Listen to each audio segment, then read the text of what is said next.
welcome to our Zoom event. This is a very special event because our teens need our help like never before. I'm truly glad you're all here and are looking for ways to support teens through fostering, adopting, mentoring, or volunteering. My name is Eve Powers. I currently find loving homes for foster youth through an amazing foster care and adoptions agency called Trinity Youth Services. So, Trinity Youth Services is one of the most revered, longest standing agencies in Southern California. We serve San Bernardino, Riverside, LA, and Orange counties. And in my opinion, what makes us exceptional is our dedication to empowering youth and their families so that they can have better futures. We have been in existence since 1966 and have helped over 65,000 children and families have better lives. So over 88% of our youth gain permanent placements and 70% of our families are with us long term. We provide adoption and foster care services and offer volunteer opportunities as well as mentoring opportunities.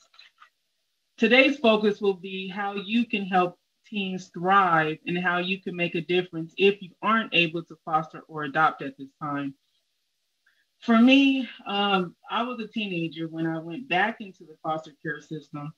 I had endured a lot of abuse and I suffered from PTSD, depression, and social anxiety.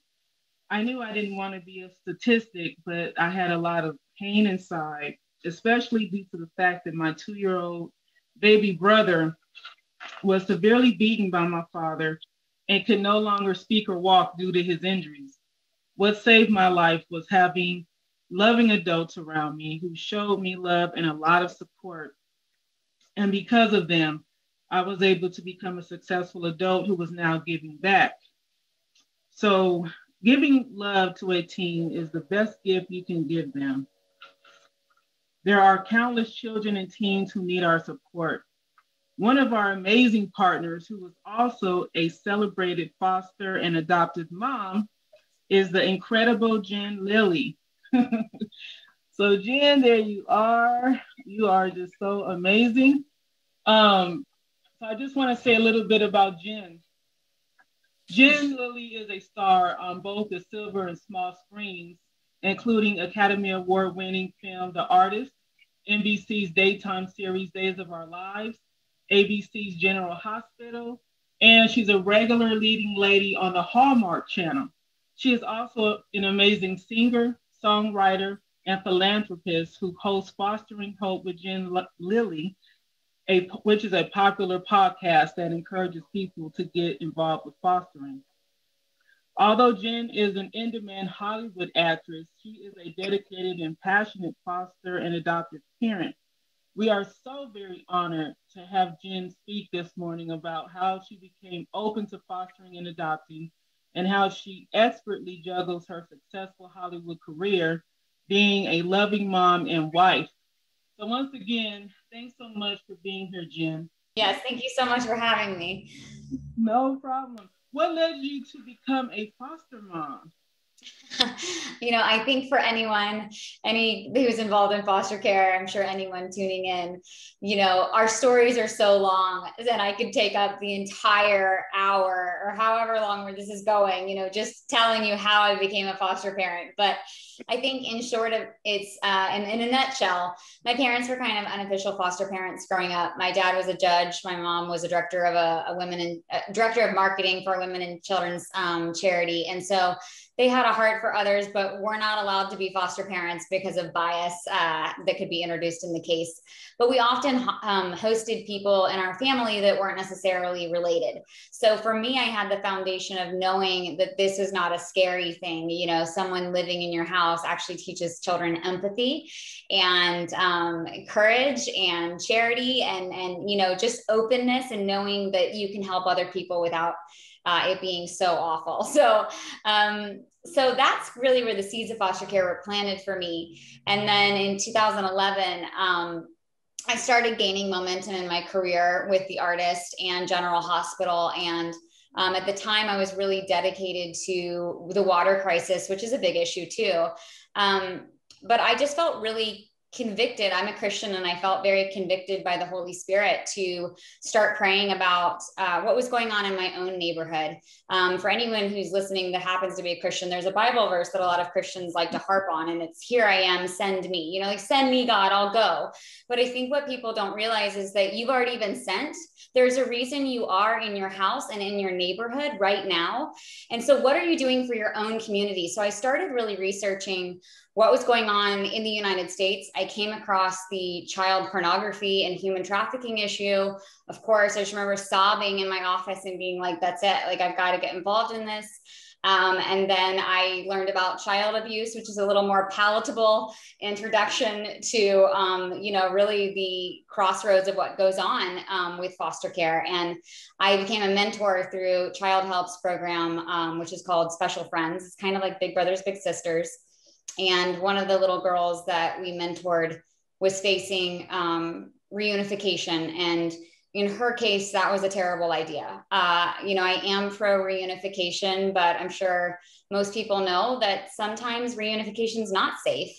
And it was certainly not safe in her case. And so my husband and I became licensed in order to try to foster her. And unfortunately, we did not get her. But we're still in touch with her, and she had a really happy ending, and we became foster parents. And that's really how our journey began. It was something I always wanted to do. And my husband, like, you know, most couples, if you're getting licensed, there's always kind of a gas and brakes, and you can guess which one I am in every scenario. So my husband was rightly hesitant. And then as soon as he got the information on what is foster care and why is it so important, he was all in, and we've been all in ever since. That is beautiful. Oh my gosh, you just give me chills. Thank you. Thank you so much for sharing that.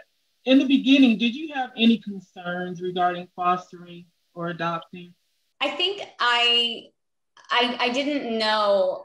I thought with Caden, who's my 4-year-old, you know, I was just so naive. Even though I'd gone through the classes, I remember the boys have the same birth mom, and I love her, and I'm very close with her still. But she was 17 at the time. And I remember asking the social worker, well, does she need a place to stay too? Because my room is set up for an 8-year-old girl. So, I mean, I have room for her. And they were like, that's not how it works. She's part of the case. I was like, oh. So I think that I didn't have concerns, because I just thought, you know, great, we're getting a baby for Christmas. It was October, and I was thinking it's going to be like 3 weeks, and here we are, and we've adopted him. So no, I didn't have concerns going in, because I went in with serious rose-colored glasses on. Okay. What do you love the most about being a foster or adoptive mom? The children, and just knowing that when you take up the mission of fostering, you're making a ripple effect that you'll never know, you know, and until you get to the other side of this life, you're never going to know the impact you've had on so many people. I love loving the birth family well. It stretched me, especially as a Christian, you know, because it's not always great. And I just love how much it stretched me to trust in God and what he's doing, and has really stretched my patience and my love for people. And I just love the children, and I love advocating for them, and just seeing the impact that you can have, whether they stay with you permanently, which we know is not the goal, or they move on. It's really incredible what love can do. Oh my gosh, you're absolutely correct. It is incredible what love can do. And, you know, how do you juggle? Because I know you have such a love for children, but how do you juggle your career in Hollywood and still be an amazing parent? Because so many people tell me, oh, I would love to foster or adopt, but I just do not have the time. So how do you deal with that in your career? Well, I will say, here's the thing about parenting, and anyone knows this, whether they're a parent or a foster parent. I mean, I don't mean to separate them as categories, but whether you're a natural parent or a foster and adoptive parent, any parent knows that there is no good time to become a parent. You know, parenting is never convenient. You're never going to reach some point in your life where you're like, oh, everything's perfect and all of my ducks are in the row, and now I'm ready to parent. That is not how parenting works, no matter whether you had 9 months and you had preparation, or you just jumped into foster care. So I would first say that the idea that you're ever going to have time is a complete myth. And unfortunately, you know, I understand busy. Trust me, I really understand busy. I understand burnout. I understand all of that. But we all have the same amount of time in the day, and you just make time. And I think that it's amazing what you can do when you put your heart into something. You know, somehow it all balances out. And for me, my children have made me a more balanced person, because workaholic wasn't even an appropriate level of like a definition of who I was. So they've really helped me, you know, as a person. But you're never going to have time to parent, so you might as well just start taking the classes. And the other great thing about foster parenting is that it's not supposed to be permanent. So if you wanted to get your foster care license and then just become respite care, which means you're the phone call when a foster parent, you know, either has to go out of town and it's just an essential travel. I mean, maybe not during COVID, but they, you know, if you have to go out of town and you didn't get the court approval to take the child with you, or you just really need a weekend getaway with your spouse or your significant other, that's super appropriate. There are families called respite families. They are licensed foster parents who do it temporarily. And that's a great way to dip your toes into foster care without having to feel like you're giving up your entire schedule. Yes, very awesome point. Thank you so much. And I definitely was going to mention that towards the end. So thank you for that. Oh. Awesome. It's awesome. Spoiler. Some people are on the fence about fostering. What would be your message to them? I think that my overall message is foster parenting is hard and you can't sugarcoat it. And it's not fair for me to sugarcoat it. It's a real stretch, spiritually, emotionally, and mentally. But here's the way I look at it. These kids need your love and they need your attachment so much more than you need your schedule, and so much more than you need to protect your own heart. And when they move on or they reunify, or you have court, oh my God. I mean, these cases are stressful. They're very stressful, especially, I know personally, my two boys would be dead right now had they been reunified. I mean, they were extreme cases. Going to court even, it will stretch you and you will cry and you will be burnout. I don't want to sugarcoat it, but it is the best thing that I've ever done. And these children need your love and attachment far more than you need to protect your heart, because you are an adult. And if you are considering fostering, you have coping skills, you are an empathetic person, you have so many tools in your tool belt that these children don't have. And if they don't land in a safe foster home, the statistics are bleak. Eve, you know the statistics. I mean, if a child is passed between 5 different homes, 5 homes, that's not very many placements. If they go to 5 placements, there's a 90% chance they will end up in the criminal justice system. So, you know, we need more foster parents, and our society needs more foster parents. But I'm sure you're going to mention, I mean, there's so many ways you can get involved without fostering. But my thing is, these kids need you more than you need to protect yourself. Just like fall into, hopefully you have some sort of faith. I couldn't do this without faith, but get over yourself and love these children. Get too attached. Yes, I love it. Thank you so much. As you know, there is a huge need for people to foster or adopt teens. And so many, you know, parents, they just want to focus on the little ones. What would be your advice to people who may be fearful about raising teens? Well, first I'll say, listen, if you have children, you need to listen to my podcast, because there's a lot of parents that are on there that are other foster parents, and they really explore the psychology. We explore the psychology of the importance of probably fostering a child that is younger than yours. Most experts will say that. However, fostering teenagers is incredible. My family, we took in a girl who, right before COVID, which was crazy, she was 21. She had just turned 21 and she aged out of foster care and had a horrific story. And she's amazing. And you will find that more oftentimes than not, and I'm 36. So it was like, I just told her, I was like, I don't know whether you want me to be mom or mentor or friend or like what you want from me, but you're welcome in our home. And I think that, you know, these teens and these young adults are so incredible. And yes, it's hard, but at the same time, they crave love. They crave love and they crave attachment.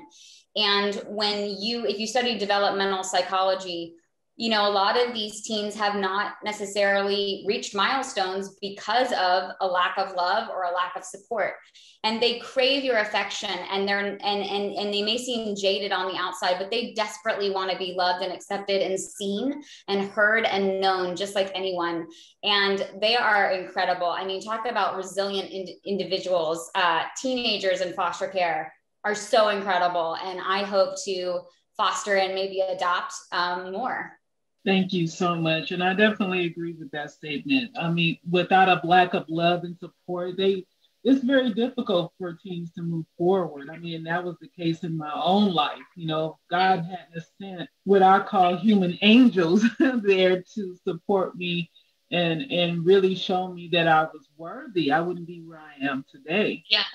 So you're absolutely correct. Thank you so much for sharing that. So can you just tell us what your latest projects are and how people can get in touch with you? That's so sweet. I have a movie that's just in post-production right now called Love is Trending. I don't know when that airs. And I just did Nancy Grace's show. So that's going to air soon. And the other way to stay in touch with me, other than my podcast, is to follow me on Instagram. I run that myself. I read those comments myself. I don't check direct messages because there's just way too many. But if you comment, I read every single one of those every single day, and I try to respond.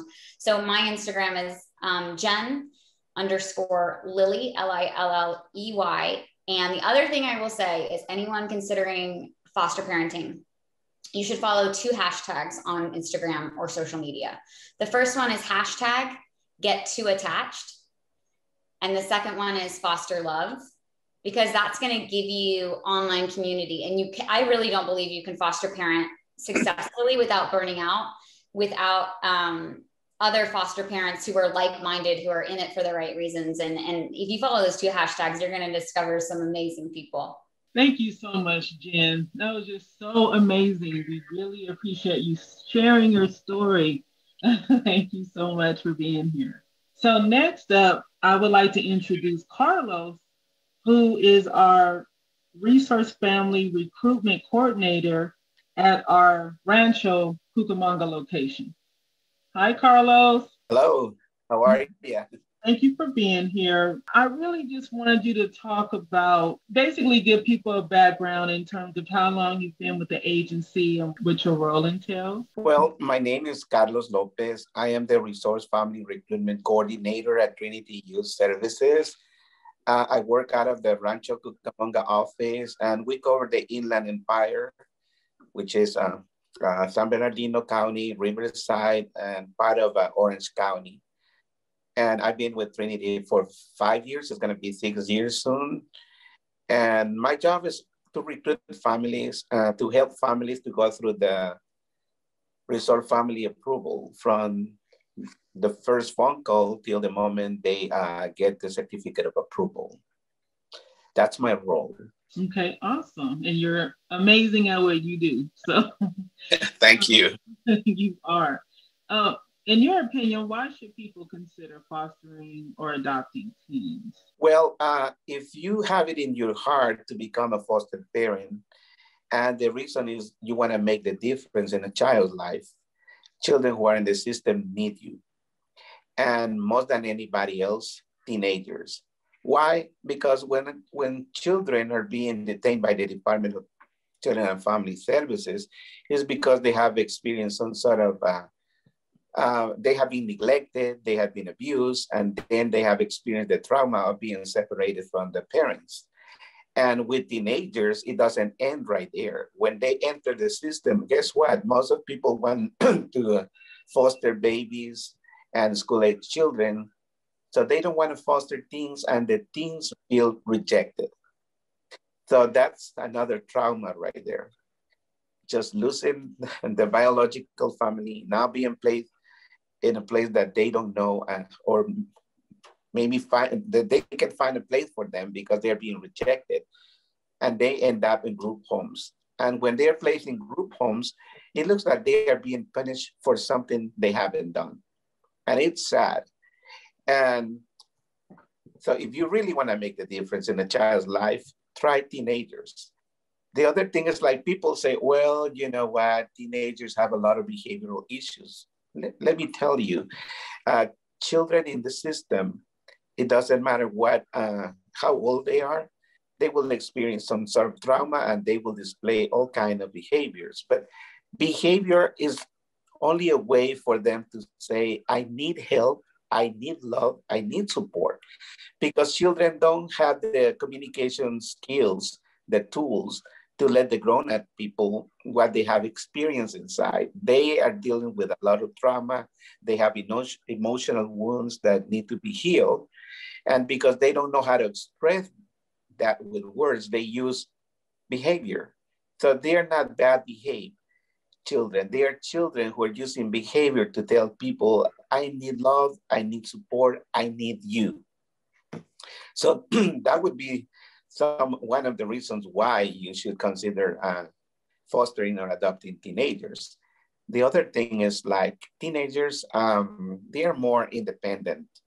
They can do a lot of things on their own. So you don't have to worry about keeping an eye on them all the time. If you can trust them, if you can guide them, if you can make them feel that they are in a safe place, they will respond to you like anybody else, because that's what they want. The reason they are misbehaving is because they feel insecure, they are fearful, and they have been traumatized. The other thing is, like, you can take the opportunity to do fun things with teenagers. You can go to the movies and watch some movies. I talk about the movie, and you can cook with the children. You can do different activities. You can get involved in sports. There's a lot of things you can do with teenagers. What else? And teenagers, they will respond to you because they need that love. They don't have that, and they are not gonna get it anywhere unless you're willing to provide them with that, what they need. Thank you so very much. And what are the requirements? So if someone's interested in fostering or adopting, starting that process, what would that look like for them? For someone who wants to foster teenagers, would be the same process that they have to go through when they want to foster a different child, a baby or a school-age child. So they have to go through the whole RFA process. And I believe San Juana is going to be talking about that. So I don't want to talk too much about it. So can you tell me, what are some common challenges that come up in the certification process and how you help people through that? Some of the challenges could be like, let's see, people, we all are busy. We have a lot of things to do in life. We have to go to work. So making the time to go through the process, because we have to go through a training. There is paperwork that you need to complete. And some people don't have that much time. So many of them, the goal is for the family to go through the whole process in 4 months. But unfortunately, it doesn't always happen because of the time factor. That would be one of the challenges. Also, there are some people who may have a criminal background. They want to foster, they want to make a difference in a child's life, but unfortunately, the criminal record doesn't allow them to do that. But with Trinity, that's not always the case, because we can work with them depending on whatever is on the record. We need to look at the record and see if there is something we can do about it. Okay. Awesome. Thank you so much for that information. You're welcome. In your opinion, why should people choose Trinity Youth Services to foster or adopt a child or a teen? Because of the support we provide to the families. Trinity is very supportive. The staff is very supportive. We're like a family. We're a team. We're there for them. So they feel like they're not alone. Many people, when they call me, because they're interested in becoming resource parents, they told me, you know what, I had a list of family agencies. I called all of them and no one has called me back. When they when I left a message and they never called me back, or I emailed them and they never emailed me back. So as soon as I know someone is interested, I call them right away and right then, because I know that's what they want. They want someone to help them go through the process immediately. They don't want to wait a month or a week or a year to hear from an agency.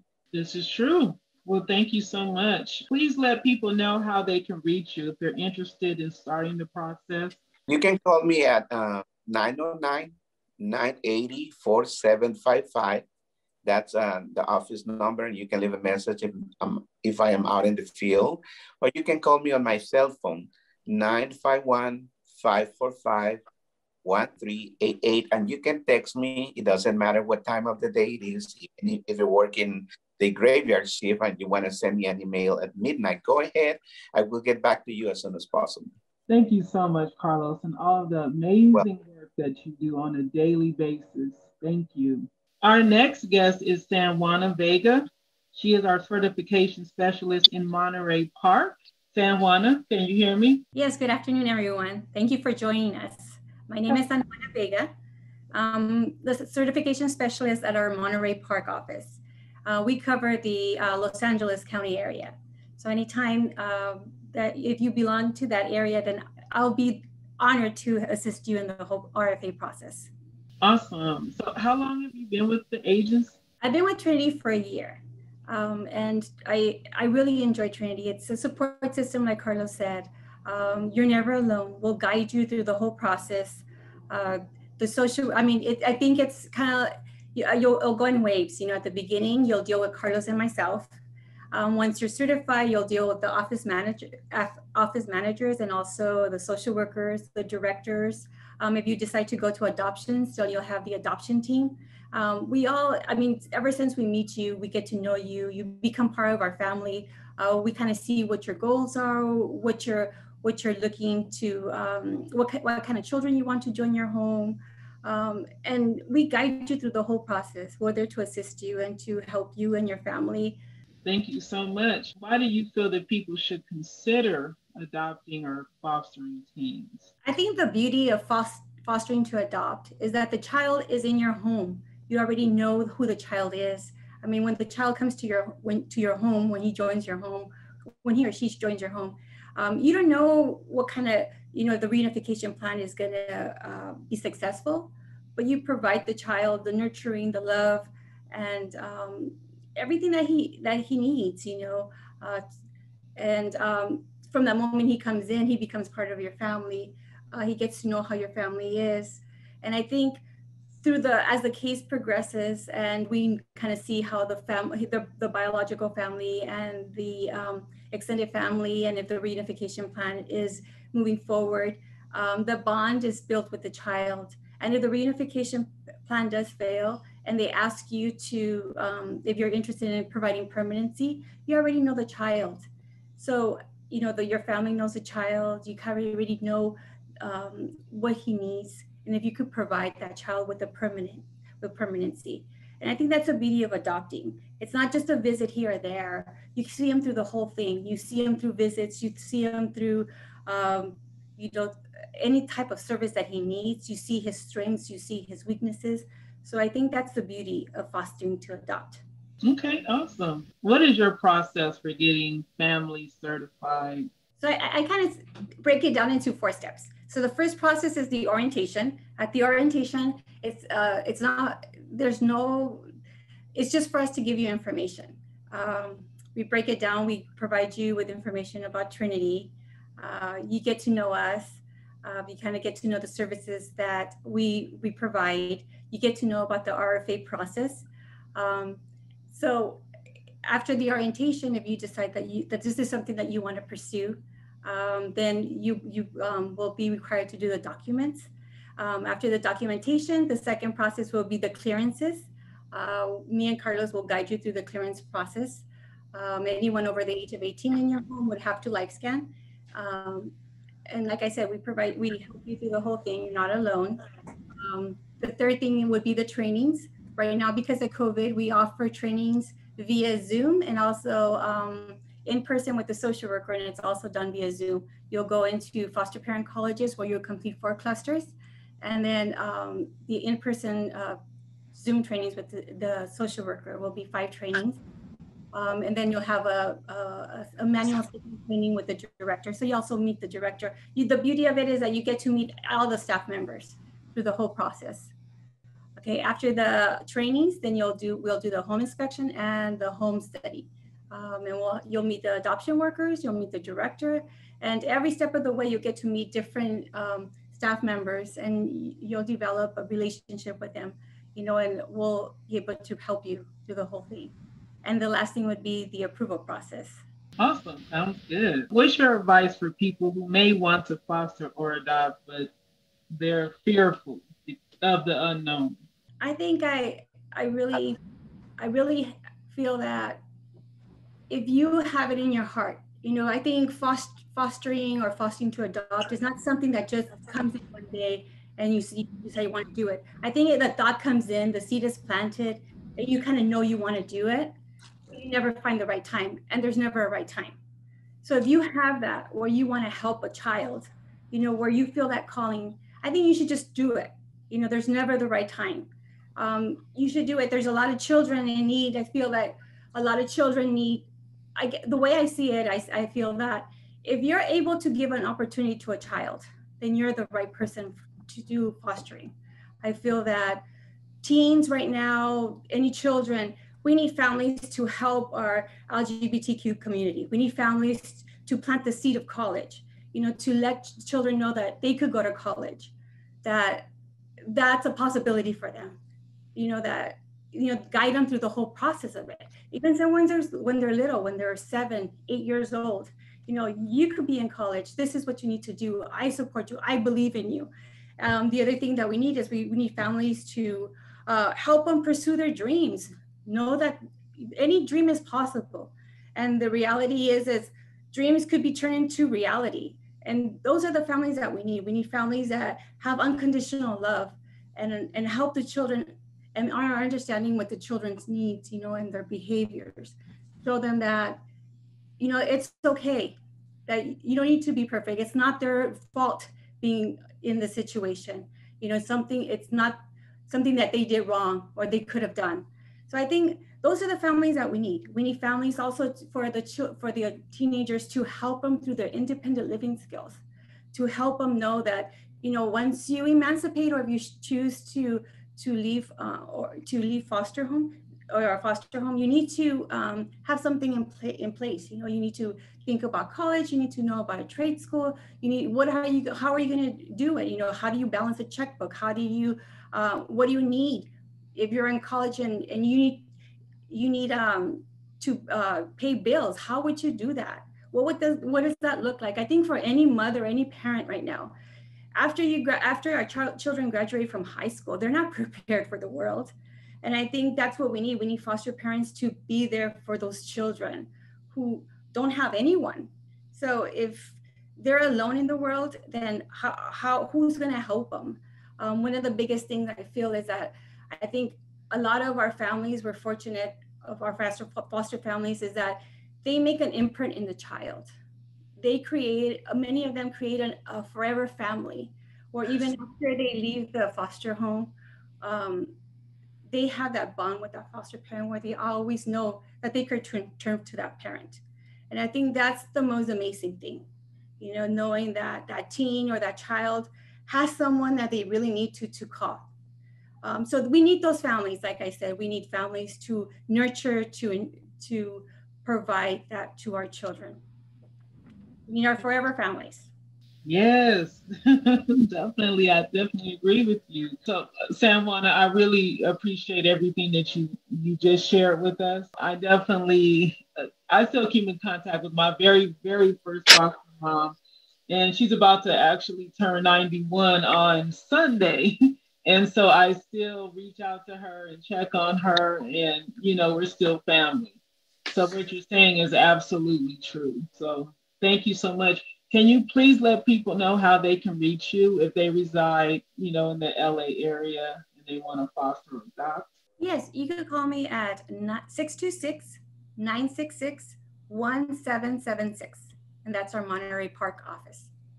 I just want to take a very brief break and just seeing if anybody has anything else to say before I move on in terms of talking about if you're not able to foster or adopt, what the opportunities are. Does anybody else have anything to share, or does anyone have any questions right now at this point? I mean, I can always add things.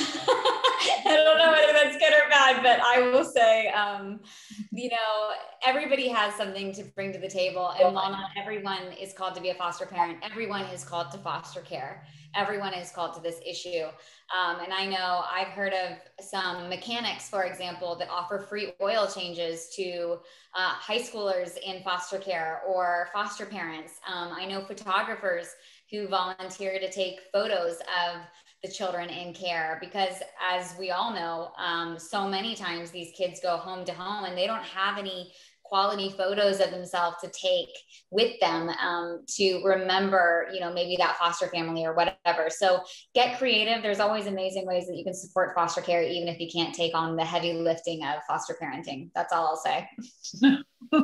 Thank you. That's a very, very good point. So I just want to briefly state, if you aren't able to foster or adopt but want to make a difference, Trinity Youth Services offers exciting mentoring opportunities as well as volunteer opportunities. And so you will have to complete an application, and there's a process.